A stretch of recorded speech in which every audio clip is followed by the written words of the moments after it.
I shared this image on social media last week and I had a lot of people ask me how I edited it. So I thought I would run through and give you guys a bit of a breakdown of exactly how I edited this photo. It's a pretty simple edit, but there are some involved steps. So I thought I'd run you through exactly how I did it. First things first, here we have the image in Lightroom. This is the edited version, obviously. I'm going to create a virtual copy. So Control' to create a virtual copy. So that's just duplicating it on Lightroom, not adding another version on my hard drive. And I'm going to reset that. So we'll get out of there. You could probably already see what my settings were there. But the first thing that I'm thinking about here, pretty much I think the first thing that I thought about was the crop, right? It's probably not framed the best way in camera. It's not horrible at all. But I was just thinking about the perspective here. I'm not in love with the perspective, and that was the first thing that I actually changed, was trying to bring out the top half of the image and drop the bottom half away. So to do that, we'll come down to transform. And I just did it just with the sliders here, just did it manually, and just brought the top closer.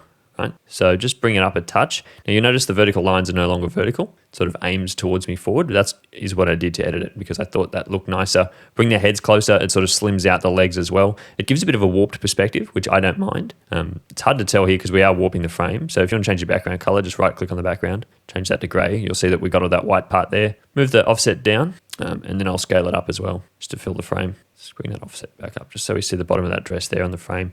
I don't like to cut off the bottom of the dress if I can. Happy to cut out that glass window up the top there. I think that looks pretty good. If you want to bring up the crop tool, you can press R. Now you'll be able to move around even further, but I've just cropped it using these sort of settings here. Now, I love to keep the heads on the third line. I'm pretty happy with that on that upper third, and they're well centered within the frame. So now I'm pretty happy with that as a starting point. I like to crop first. It's just the way that I go about it most of the time. In my head, I can't really see the image unless it's cropped right. And I don't know, it's just a weird thing that I do. Let's go back to basics. Happy with the white balance here. I wouldn't really change much. It's pretty warm in there anyway. We've got pretty orangey walls. I like to edit slightly warmer, so you might notice that this is too warm for you, but I like to edit slightly warmer. I think it might need a bit more magenta coming back in though. A touch green on the skin tones if I can see anything. I'm happy to bring that back in there. That looks pretty good. Exposure-wise, it's pretty well exposed. I'm not going to bring much more. I know that it's a bit dark in the background. You'll see the histogram pretty much to the left up here, but that's okay because we're expecting a lot of darkness in the background. I'm going to brighten the subject up a bit later. We've got these high points up here, but overall, I think that's pretty good to be skewed to the left.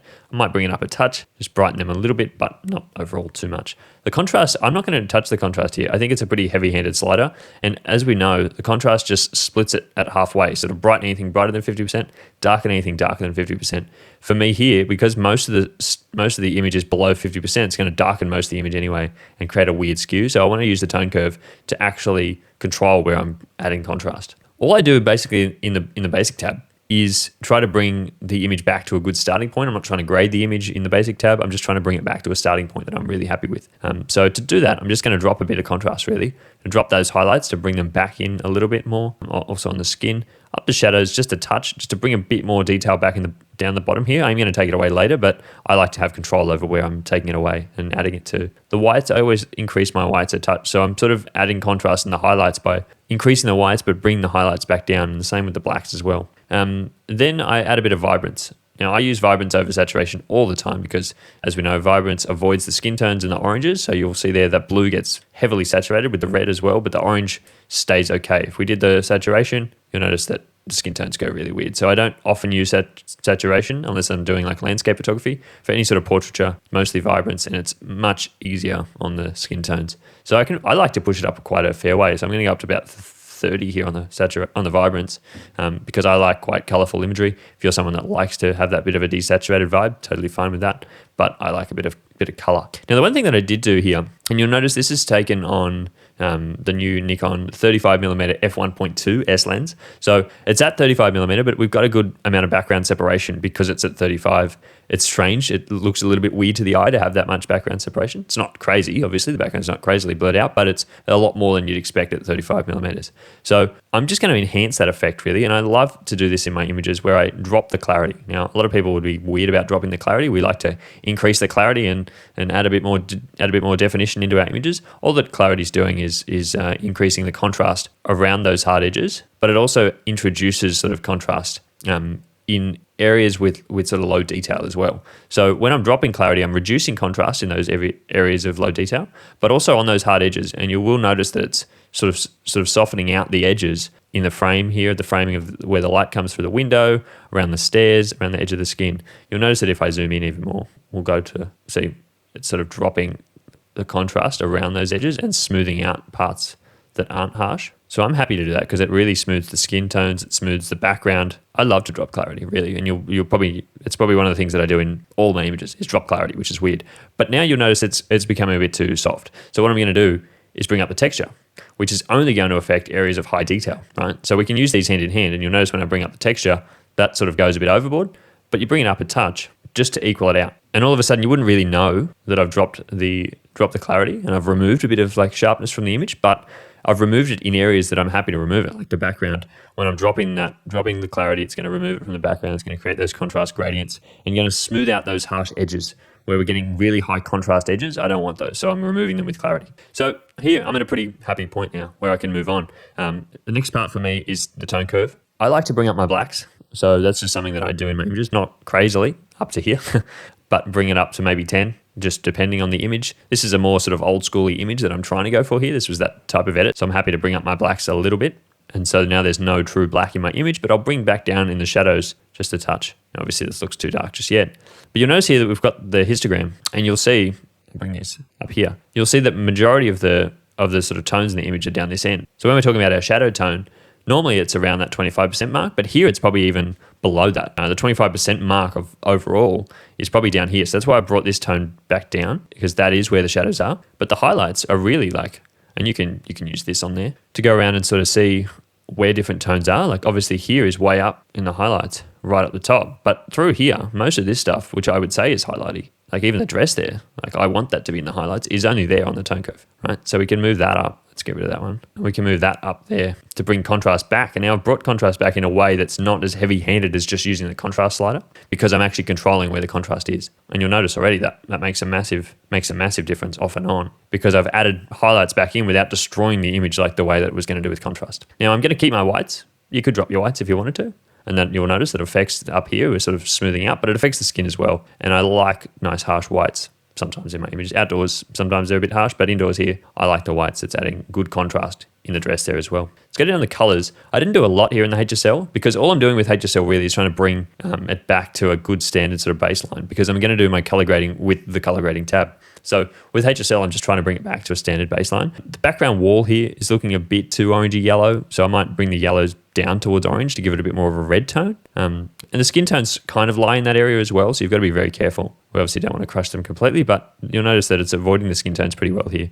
They're pretty much in the oranges, so I'm happy to bring them down. You'll notice the flowers are being changed, but the background is what I'm more concerned about. I like that orangey sort of terracotta look in the background, so I'm going to take it from that greeny yellow down to a more orangey, reddy yellow. We can just adjust the oranges a touch as well. You'll notice here we'll pick up the skin tones, the oranges if we do too far of that. But it gives it that nice sort of red look, and I don't mind that because there the skin tones are looking too yellow, and I'll come down and I don't mind it about there, -10. That looks quite nice. There's no real greens in this image at all. The blues are the only other thing that I might do. I like to bring the blues a touch. I don't like to change the color of people's clothing. It's not something that I like to do. Like I would never do this because that wasn't what he was wearing. So I don't want to change it too much, but just come down a little bit just to bring out a bit of contrast really. And I'm trying to emphasize the blue. So I'm bringing out contrast. I can even increase saturation if I want to. You'll notice it's already pretty saturated, so I don't want to go too heavy with that. And the jacket, I'm not going to change the color. That would be in the reds or the magentas even. And then we start to play too much with skin tones, so I'm not going to do that. I'm pretty happy with where it's at anyway. And then maybe we'll increase the brightness of that background, increase the yellows, the oranges just a touch. But there I'm pretty happy with that. And see, I haven't done a great deal. We'll turn that off and on. That's before, that's after. That's not a huge difference, but I like that it removes that greeny tone from the background. Now we're at a good place. We can actually start to color grade, and I'm feeling happy with the starting canvas. So we move down to the color grading here. What I wanted to do is create a bit of a older school look, as I said before, and I'm going to create a bit of a triadic color grade here with the different tones. So I want to push a bit of magenta into the shadows because that was very synonymous with old school imagery. And you'll notice immediately when I start to push magenta into the shadows, you'll notice that difference straight off the bat. Down here we're starting to look like we've got those in the shadows there. You're pushing a lot of magenta into the whole image now. I haven't got anything else. So magenta in the shadows, just a touch. Probably like up to maybe like 20 on the saturation. Whoa. Let's bring that hue closer to blue, just a touch more around. Like it's kind of that bluey magenta. And then what I want to do in the highlights is to add a bit more of a green tone. I'm not going to go crazy with the green tone, but you notice that's just adding a bit of like complementary to the magenta. Now you could bring this all the way up just to give you the effect of where it's applying, and then we'll come back down. And then you'll see it's just coming in up the staircase there and on the skin a little bit as well. So we've sort of evened out where the magenta is coming in down the bottom here on the darker parts of the staircase. The upper parts, we're getting that green tone. And now the skin tones aren't probably right there. So what I want to do is come in with the midtones and push a bit of orange in the midtones, just to balance that back out a little bit. And you'll also notice that's going to push onto the wall. I'm going to do that sort of darker orange tone because we liked that before. But here we can change the hue here, probably about there. And we're not going to go crazy with this. You could obviously have a lot of orange in there, just there. Now this is all up to personal taste, but this is what I did with the image. And I quite like that sort of triadic tone there where I've got the magentas. I can see them pretty well down here down the bottom. I've got that greeny tone, that aqua green up here on the highlights and on the dress. And then in the background, I've got that orange and on the skin tones as well. So you'll notice that off, on. It's a subtle difference, but I like the way that it looks in this image overall. Let's add a bit of detail, a little bit of sharpening. I like to just maybe push sharpening up to about 60, and I always add masking. If you hold down the Alt key, you'll be able to see where the masking is applying. So anywhere that's white is where the sharpening is applying as you drag masking up. So when you start, it's applying everywhere. You drag it up, you'll bring it out of most of the areas. And I just want it basically around those edges. I'm just bringing a touch back just because of adding it to like social media. I don't want it to crunch it. Again, I use the masking because I don't want to sharpen areas that don't need sharpening, right? I don't need to put sharpening in here because I don't want detail there. I don't want detail in the background. I just want detail on those edges. And now we move on to the real final touches, which is the selective adjustments that I love to do. So we're talking masking here. We're talking gradients, brush tools, whatever you want to use. The first thing I want to do is darken off the bottom half of the frame. I really want to draw the eye up. And so I want to add a bit of a gradient down the bottom. I'm going to press Shift M. It's going to open up my radial gradient for me. I'm going to drag that in there, invert that mask. Now I use a radial gradient rather than a linear gradient because I liked a bit of a curve that comes up the sides rather than just a straight off gradient. We've got the overlay on there. You'll see where it's applying, but then we'll just darken it down. I'm going to come fairly dark, to be honest with you. Probably like a stop there, darker, off and on. And you'll notice it just draws the eye up into the image. Now I have gone over the dress there. You could selectively remove the dress if you wanted to. You can remove objects and remove the people from that, but I'm not going to. I don't mind. I don't think it distracts from the image too much. And if I made that bright and white down the bottom there, it would distract. So I'm happy with the way that that's looking. The other thing that I want to do is create a subject mask and just bring them out just a touch. So we'll select the subject. It'll do a pretty good job of this. Boom. Just going to up the exposure just a touch. Nothing crazy here, right? And the whites as well. I like whites. I like to increase whites when I'm trying to add a bit of separation. It really works well. And that's it. We're not going to do too much there.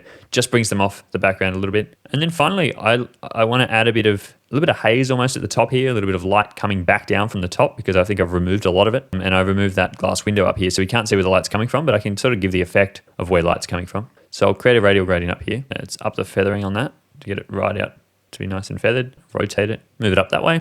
So it's off skin, off our subjects. Increase the exposure a little bit. Just brighten up the top half of that frame there. Could even warm it up a touch. Up the whites as well to really give that effect of there's light going to come down that stairway there. Add a bit more light. I like that there. Cool. I'm pretty happy with that, to be honest. That's pretty good. That's where it's pretty much was. If you're thinking it's a bit overexposed, this is always my trick. First and foremost, edit on a white background because you'll compare things to white. So if you're thinking that if you're editing against black, obviously this looks quite bright, edited against black. But once you compare it to white, everything looks darker compared to white. So it probably looks okay. I like to edit towards white so I can compare things to white because I like to make my images nice and bright. And then the other trick is to increase your exposure up until a point where it looks weird. Obviously that's too bright, right? Skin tones are becoming weird, and then come back down. And wherever you land, like right there, that's where I'd be happy with, to be honest with you. Like if I was here and you're thinking, oh, that looks good, increase it more because you just don't know. And I could get to there and think, oh, that looks okay.